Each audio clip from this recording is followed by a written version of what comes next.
दोस्तों, फिल्म पुष्पा का क्रेज लोगों के बीच में खत्म होने का नाम ही नहीं ले रहा है। एक के बाद एक लोग इसके ऊपर बहुत सारी रील्स बनाते जा रहे हैं।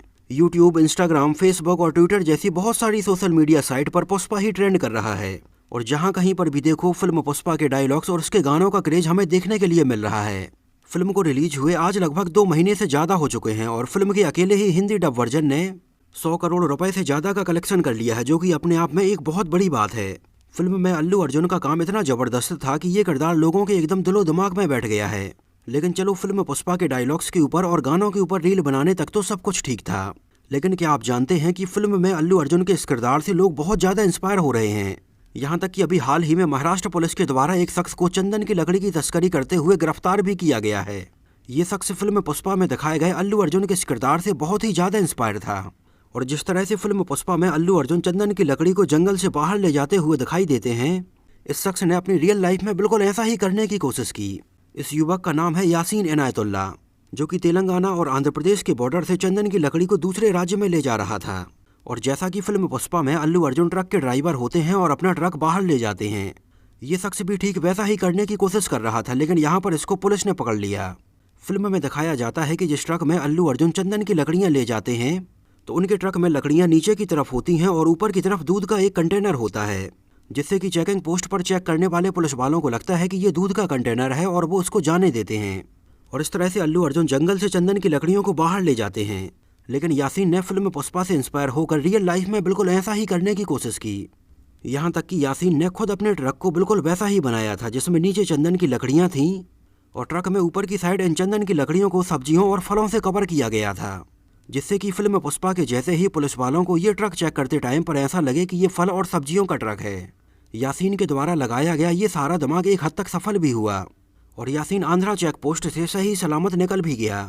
यहाँ तक कि उसने अपने ट्रक के ऊपर कोविड एसेंशियल प्रोडक्ट जैसे बहुत सारे स्टिकर भी चिपकाए थे, जिससे कि पुलिस को और लगा कि शायद वो इस ट्रक में जरूरतमंदों के लिए फल और सब्जियां लेकर जा रहा है।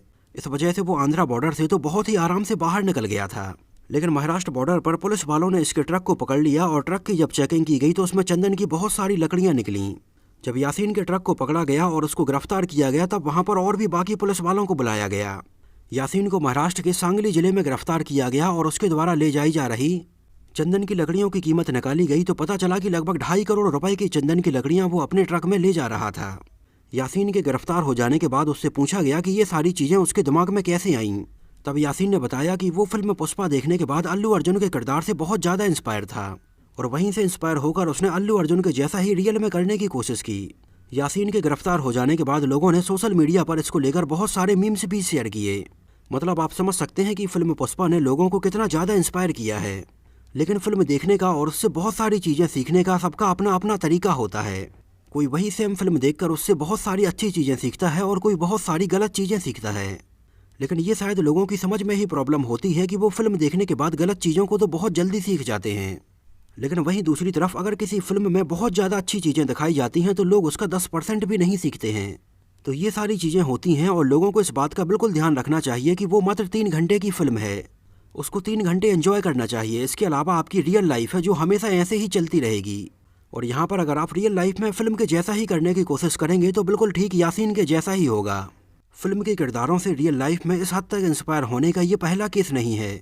इसके पहले भी समय समय पर ऐसी बहुत सारी खबरें सामने आती रहीं जिसमें पकड़े गए क्रिमिनल ने बाद में अपना जुर्म कबूला और पुलिस के सामने और मीडिया के सामने इस बात को कबूला कि वो ये फिल्म देखने के बाद उससे इंस्पायर हुआ है। फिल्मों में दिखाई जाने वाली इस तरह की घटनाएं और कुछ किरदार लोगों के एकदम दिलो दिमाग में बैठ जाते हैं। जैसे सन 1993 में बॉलीवुड फिल्म आई थी खलनायक। 1993 में आई संजय दत्त की फिल्म खलनायक उस साल की एक ब्लॉकबस्टर फिल्म रही। फिल्म में संजय दत्त हमें बड़े बड़े बालों के साथ बल्लू के एक नेगेटिव किरदार में नजर आए थे। एक्चुअली फिल्म खलनायक उस टाइम पर रिलीज हुई थी जिस टाइम पर सन 1993 में मुंबई बॉम्ब ब्लास्ट के बाद संजय दत्त के ऊपर बहुत सारे आरोप लगाए गए थे और उनको जेल में अरेस्ट किया गया था। एक्चुअली उस टाइम पर फिल्म खलनायक देखने के बाद बहुत सारे लोग इससे रियल लाइफ में भी इंस्पायर हुए थे, जहाँ पर संजय दत्त के जैसा डांस करने और डायलॉग बोलने तक तो सब कुछ ठीक था। लेकिन कुछ लोग तो उस टाइम पर ये फिल्म देखने के बाद इससे इतने ज़्यादा इंस्पायर हुए कि इसमें एकदम खो ही गए। जैसे अभी कुछ साल पहले बिल्लू सांगा नाम के एक क्रिमिनल को पुलिस ने अरेस्ट किया था। उस टाइम पर बिल्लू सांगा से पूछताछ के दौरान उसने मीडिया के सामने बताया कि वो फिल्म खलनायक देखने के बाद ही इंस्पायर हुआ था। नदीम उर्फ बिल्लू सांडा, खलनायक देखे जी। तो क्या संजय दत्त बनना चाहते हैं? संजीदा दी हूँ जी। मैं इसलिए हत्या कर रहा हूँ, नाम चाहिए, डॉन बनना मुझे। यहाँ तक कि फिल्म खलनायक का असर उसके ऊपर इतना ज़्यादा था कि उसने पूरी मीडिया के सामने और पुलिस के सामने बिल्कुल बेझिझक और बिना डरे इस बात को कबूला कि वो फिल्म खलनायक देखने के बाद ये सब करने के लिए इंस्पायर हुआ था। और ये सारे कांड बिल्लू सांगा ने ही किए हैं, और अगर पुलिस उसको इस टाइम पर अरेस्ट नहीं करती तो वो आगे भी ऐसा ही करने वाला था।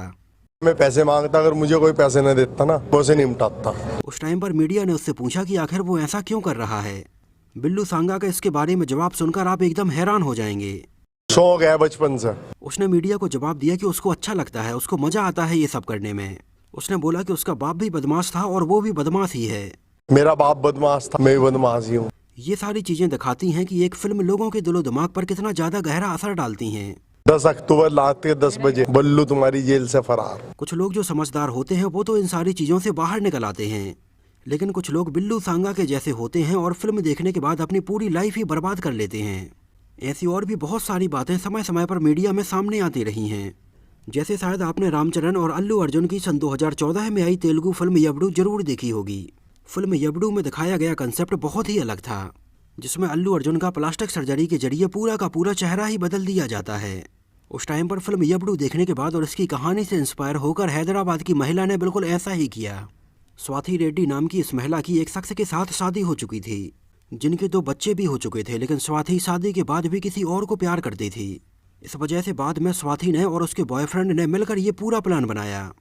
उन दोनों का पूरा प्लान ये था कि वो पहले मिलकर उसके पति को रास्ते से बाहर कर देंगे और बाद में स्वाति अपने बॉयफ्रेंड के फेस पर तेजाब डालकर उसको जला देगी, जिससे कि उसके बॉयफ्रेंड का चेहरा बुरी तरह से जल जाएगा और बाद में प्लास्टिक सर्जरी के जरिए वो अपने पति की शक्ल से बॉयफ्रेंड के चेहरे को रिप्लेस कर देती। और स्वाति ने आगे चलकर ठीक बिल्कुल ऐसा ही किया, और आगे चलकर कुछ टाइम तक तो उसका ये प्लान सफल भी रहा, लेकिन धीरे धीरे चलकर स्वाति के परिवार वालों को इसके बारे में पता चल गया। तब जाकर ये पूरा मामला खुला और पुलिस ने स्वाति रेड्डी को अरेस्ट कर लिया। इसके अलावा फिल्म दृश्यम भी आपने शायद जरूर देखी होगी।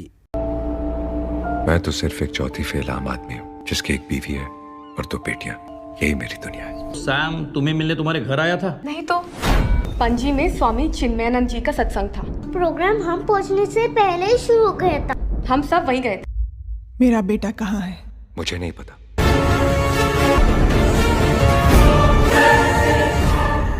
जिसमें दिखाया गया प्लॉट भी बहुत ही अलग था, जहां पर एक चौथी फेल आदमी फिल्में देखने के बाद बहुत सारी बारीक बारीक चीज़ों को भी समझ लेता है और बाद में इन फिल्मों से सीखी गई चीज़ों का यूज करके वो अपनी फैमिली को जेल में जाने से बचा लेता है।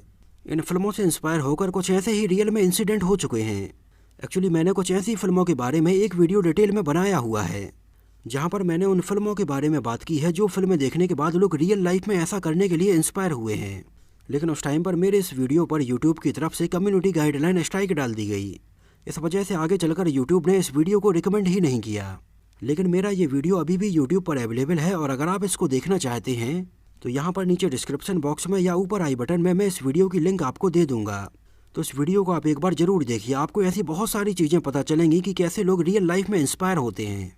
आपका ऐसे लोगों के बारे में क्या कहना है और क्या सोचना है, अपना ओपिनियन हमें कमेंट में ज़रूर बताइए।